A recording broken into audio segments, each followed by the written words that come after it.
Hello guys, मैं हूं अमान। आप देख रहे हैं आपका अपना यूट्यूब चैनल रिफॉर्म विद अमान। तो आप लोग कैसे हैं? मैं आज फिर से एक ऐसी कहानी लेके आया हूं जिससे हमें कुछ सीख मिलेगी और हमें हमारे अंदर समझने के साथ साथ नई ऊर्जा के साथ अपने सपनों को के पंखों को उड़ान देने का एक शानदार मौका मिलेगा।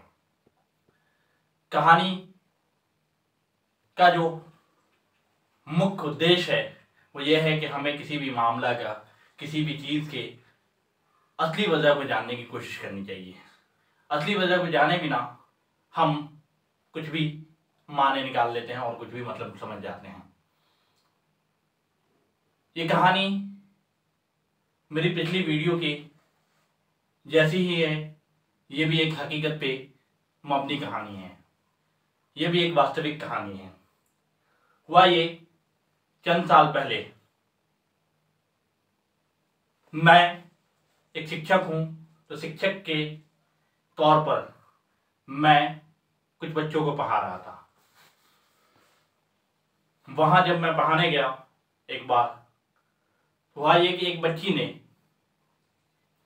काफी उदासी के स्वर में मुझसे कहा, क्या सर मैं अच्छा सिंगिंग नहीं करती, अच्छा गाती नहीं, क्या अच्छी शायरी या अच्छी नज्म पेश नहीं कर पाती, क्या मेरा गला अच्छा नहीं है?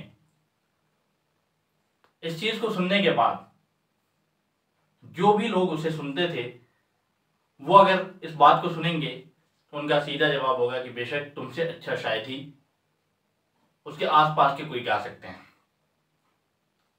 लेकिन वो ये बात बोलने के बाद रोने लगती है। लेकिन एक शिक्षक को या एक माता पिता को, अभिभावक को अपने बच्चों की प्रति प्यार दिखाना चाहिए, उसके परेशानियों को समझना चाहिए, उसको हल करना चाहिए। तो मैंने भी वही किया। मैंने पूछा कि मामला क्या है, ये बताओ। तो उसने बताया कि मेरे क्लास में, मेरे स्कूल में अभी एनुअल डे मनाना है और एनुअल डे मनाने की जो कोशिश हो रही है उसमें हर तरह के एक प्रोग्राम, एक इवेंट होने वाले हैं। बहुत अच्छा गाने की वजह से, बहुत अच्छा सिंगिंग करने की वजह से मुझे भी सिलेक्ट किया गया। लेकिन आज तैयारियों के दौरान स्टेज पे जब गाने के लिए कहा गया, जब मुझे सिंगिंग करने के लिए बुलाया जाना था, तब मुझे नहीं बुलाया गया और ये कहा गया कि तुम बहुत अच्छा गाती हो, तुम प्रैक्टिस करने की तुम्हें क्या जरूरत है। लेकिन एक समझदार बच्ची, एक हौसले वाली बच्ची, एक अपने सपनों को पूरा करने वाली बच्ची कभी भी सिर्फ इस उम्मीद से शांत नहीं रह जाएगी। उसने गौर किया और इस बात से वो उदास थी कि आखिर मुझे क्यों नहीं स्टेज परफॉर्मेंस करने दिया गया। जब वो गौर कर रही थी, तो वो वजह को समझने की कोशिश जब कर रही थी, तब उसने ये बात समझकर उदास हो गई, क्योंकि उसका रंग रूप, वो रंग में थोड़ी सौली थी, काली थी। इसलिए उसे उसकी मैम ने स्टेज परफॉर्मेंस करने से मना कर दिया, उसे पीछे खड़ा कर दिया। उसे इस बात का दुख था कि उसे क्यों पीछे खड़ा कर दिया गया। लेकिन क्या ऐसा हो सकता है कि कोई शिक्षक सिर्फ रंग रूप की वजह से किसी को पीछे खड़ा कर दे, किसी को स्टेज परफॉर्मेंस नहीं करने दे? क्या ऐसा हो सकता है?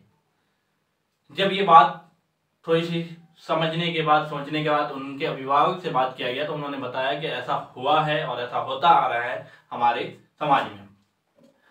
वो स्कूल क्या था ये भी समझने की कोशिश कीजिएगा। वो स्कूल कोई आज के प्राइवेट सेक्टर के जैसा स्कूल नहीं था जहां पैसे पे किए जाते थे। वो गरीबों की एक बस्ती थी। वहां स्कूल जो है, सोशल वर्क करने वाले लोग स्कूल की जगह समझिए कि एक पाठशाला चला रहे थे। वो ये कोशिश कर रहे थे और इन कोशिशों से वो ऐसा काम कर रहे थे। अच्छी बात है, वो ऐसी शिक्षा दे रहे थे, लेकिन क्या भेदभाव करना सही है? और इस तरह के भेदभाव पे क्या हम सवाल उठाएं? क्या हम अपने बच्चों को ये कहें कि इस तरह के भेदभाव तुम्हें झेलना पड़ेगा? इन सवालों का जवाब हम में से सबको सोचना चाहिए, और ऐसा आज भी होता है। लेकिन हमने क्या किया? हमने बच्ची से पूछा कि क्या तुम्हारे स्कूल में तुम्हें निबंध भी पेश करना है, तुम्हें इससे भी पेश करना है, इससे किस चीज में तुम्हें पेश करना है? तो इससे ये पेश करना था कि तुम बड़े होकर क्या बनोगे। बच्ची ने कहा कि मैं बड़ी होकर एक सिंगर बनूंगी, एक शायर बनूंगी। अच्छी बात है, लेकिन उस बच्ची के आज की हुई घटना के साथ जो उसका सेल्फ रिस्पेक्ट घटाया गया, उस चीज के लिए हमने उसे बताया कि तुम अपनी कहानी में लिखो, असली वजह आपको लिखो। असली वजह ये थी कि तुम बड़ी होकर एक शिक्षक बनोगी, एक टीचर बनोगी। ऐसा क्यों कहा गया, ये समझने की कोशिश कीजिएगा। असल में मैंने उसे बड़े होकर एक टीचर बनने के लिए इसलिए कहा कि वो टीचर जब बनेगी तो वो क्या अपने निबंध में लिखी, ये भी आप समझने की कोशिश कीजिएगा। वो अपने निबंध में लिखती है कि मैं एक टीचर बनूंगी, मैं एक शिक्षक बनूंगी जो सभी बच्चों के लिए एक जैसा प्यार दिखाऊंगी, एक जैसा व्यवहार करूंगी, उनका रंग रूप देखकर उनका ख्याल नहीं रखूंगी, बल्कि उनकी प्रतिभा के हिसाब से उनका ख्याल रखूंगी। उसने ये बात लिखी।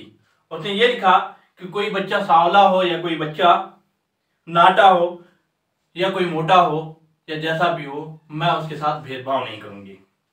चाहे वो मेहनती हो या कमजोर हो, मैं उसके साथ भेदभाव नहीं करूंगी, बल्कि उसकी किसी न किसी प्रतिभा की खोज करूंगी और उस प्रतिभा की उसकी इज्जत करूंगी। किसी बच्चे का मन दुखे ये मैं नहीं चाहूंगी। मैं ये चाहूंगी कि सबके लिए मैं आइडियल बनूं, सबके लिए आइडियल शिक्षक बनूं। ये उसने अपने कहानी में लिखा। इस बात को सुनने के बाद पूरी क्लास जो उस प्रोग्राम को अटेंड कर रही थी, सभी ने ताली बजाया, और उसकी उस मैम ने, जिस मैम ने कल उसे सिंग करने से, गाना गाने से मना किया था, उसने भी आकर उस बच्ची से माफी मांगा और उस बच्ची को कहा कि आइंदा इस बात का ख्याल रखूंगी।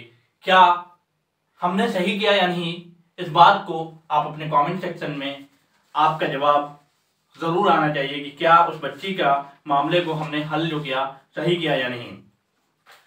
क्योंकि ऐसी घटना हमारे आसपास हमेशा होती रहती है, और उस घटना को हम बढ़ावा देने के लिए ही क्या करते हैं कि उस घटना की कंप्लेन लेके हम पहुंच जाते हैं, और कंप्लेन को पहुंचाने जब जाते हैं तो ये चीज एकदम सामने बैठकर खुलेआम बोली जाती है कि तुम ऐसे हो, तुम ऐसे हो, इस वजह से तुम्हें छांट दिया जाएगा। लेकिन क्या हमारी थोड़ी सी समझ के साथ हम कुछ ऐसा पेश करें, मिसाली पेश करें, जिससे जो है सामने वाला खुद झुककर हमें सलाम करे और हमें आगे बढ़ने का मौका दे। ऐसी हमें कोशिश करनी चाहिए। इस कहानी को समझने के बाद हम एक छोटी सी मोरल स्टोरी भी समझने की कोशिश करते हैं। मोरल स्टोरी यह है कि हम सब बचपन से अब तक ये पढ़ते आते हैं कि मछली जल की रानी है, जीवन उसका पानी है, हाथ लगाओ डर जाएगी, बाहर निकालो मर जाएगी। क्या इससे हमारी जिंदगी का भी कुछ ताल्लुक है? इससे हमारी जिंदगी के अंदर भी कोई लगाव है? जिस तरह मछली जल की रानी होती है, ठीक उसी तरह मनुष्य भी, इंसान भी धरती पर एक वक्त तक के लिए अपने आप में एक अपना बादशाह होता है। सिर्फ उसका निगरानी करने वाला ऊपर वाला है, अल्लाह है बेशक, लेकिन यहाँ पे वो अपने हिसाब से जिंदगी गुजार सकता है। मछली का जीवन पानी होता है, तो वैसे ही मनुष्य, इंसान का जीवन पानी के बिना नहीं रह सकता। मछली को हाथ लगाओगे तो वो डर जाएगी, लेकिन हमें कोई हाथ लगाएगा तो हम भी लड़ने पे उतारू हो जाते हैं। मछली हाथ लगाने से डर जाती है, लेकिन अगर हमें कोई हाथ लगाएगा तो हम लड़ने के लिए उतारू हो जाते हैं, हम लड़ने के लिए तैयार हो जाते हैं। मछली को जल से बाहर निकालेंगे तो वो मर जाएगी, लेकिन वैसे ही हमें अगर घर से बाहर निकाल दिया जाएगा तो क्या होगा?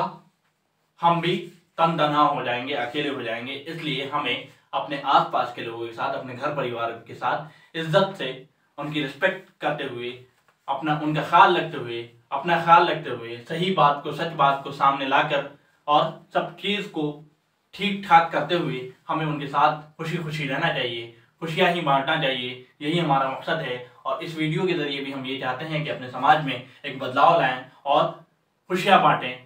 Thanks for watching.